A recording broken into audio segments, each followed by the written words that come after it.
फिर दिन हुआ पुरानी रात का, करे सो शुक्र हम खुदा की जात का, खुदा की जात का, नया फिर दिन हुआ।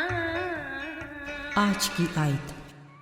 और उसने उनसे कहा, खबरदार, अपने आप को हर तरह के लालच से बचाए रखो, क्योंकि किसी की ज़िंदगी उसके माल की कसरत पर मौकूफ़ नहीं।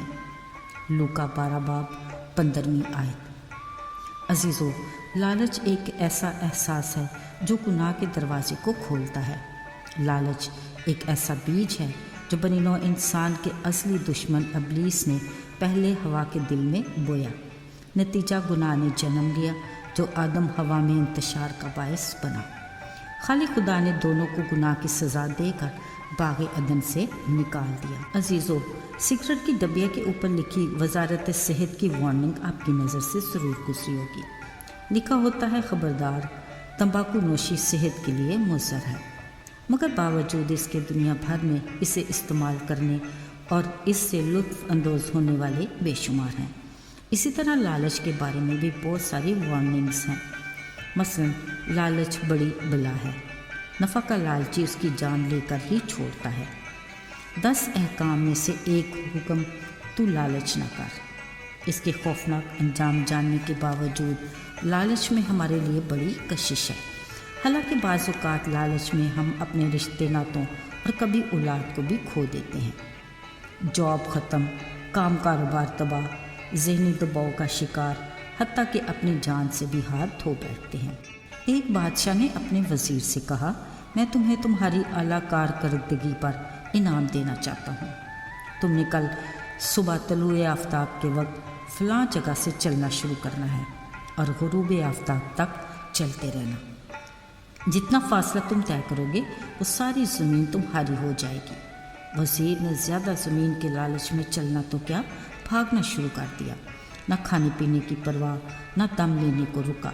भागते भागते थकन से चूर होकर ग़ुरूब आफ्ताब के वक्त ऐसा गिरा कि दोबारा अपने कदमों पर उठ ना सका। अजीज़ों, लालच का अंजाम किस कदर भयानक है, इसका अंदाज़ा हमें उस वक्त होता है जब हम खुद इसका शिकार होते हैं। ज़िंदगी को कामयाब और मुनज़्ज़म रखने के लिए हर कोई मनसूबाबंदी को तरजीह देता है।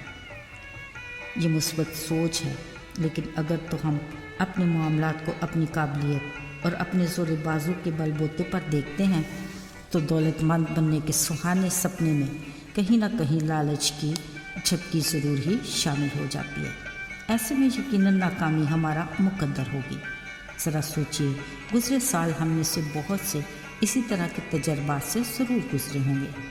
खैर, मगर इस साल हम क्यों ना ऐसा करें कि अपने सारे मामलात, कारोबार, रोज़ी रोटी के वसाइल खुदावंद अपने खुदा के हाथ में दे दें। वो यकीनन उन 5 रोटियों और 2 मछलियों की तरह कसरत से हमें वापस लौटा देगा, जिससे ना सिर्फ हम खुद मुस्तफ़ीद होंगे बल्कि और बहुत से अजीज़ों के लिए बरकत का बायस होंगे। अजीज़ों, ये साल खुदावंद खुदा की तरफ से हमारे लिए बहुत बड़ा तोहफ़ा है। ऐसा कीमती मौका, अगर हम चाहें तो हम अपनी गुज़श्ता गलतियों, कोताहियों का अज़ाला कर सकते हैं। कितना अच्छा हो अगर हम अपने खुदावंद की रफ़ाकत शराकत में नए तजर्बात और मुशाहिदात की मनसूबाबंदी करें। यकीनन हमारी ज़िंदगी में एक नया बदलाव आएगा। दूसरी सूरत में हम अपने तख्लीक होने में अपने खालिक खुदा के मकसद को खो देंगे। अजीज़ों, हमारे लिए सबक आमोज़ है उस अमीर आदमी की ज़िंदगी जिसकी एक बार बहुत फसल हुई। सोचा क्या करूं, रखने की जगह नहीं। ख्याल आया क्यों ना छोटी कोठियां ढाकर बड़ी बना लूं। फिर ऐसा ही किया। सारा अनाज माल भरा और बोला, आए मेरी जान, खा पी ऐश कर, खुश रह। तेरे पास बरसों के लिए माल जमा है, ना किसी की फ़िक्र ना परवाह। ये तो थी उसकी अपनी मनसूबाबंदी, पर नहीं मालूम कि उस खालिक की उसके लिए क्या मर्ज़ी थी। हुआ ये, उसी रात उसकी जान उससे तलब कर ली गई। अजीज़ों, खुदा का कलाम ख़बरदार करता है कि लालच से बचे रहो, कि माल की कसरत पर किसी की ज़िंदगी मौकूफ़ नहीं। ہمیں اپنے دل کی زمین کو لالچ کے کڑوے دانوں سے بچانا ہے۔ ایسی فصل کس کام کی سوائے کاٹ کر آگ میں جھونک دی جائے۔ آئیے دعا کریں۔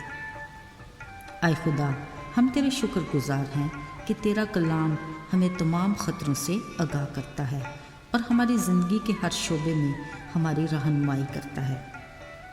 اے خدا، لالچ ایک ایسا بھیانک گناہ ہے، ہمیں اس سے بچانا تاکہ ہم اپنی زندگی کے سفر کو تیری مرضی کے مطابق جاری رکھ سکیں، اس بھروسے کے ساتھ کہ تو ہمارے ساتھ ہے، اور اس شکر گزاری کے ساتھ کہ ہمارے معاملات تیرے ہاتھ میں ہیں۔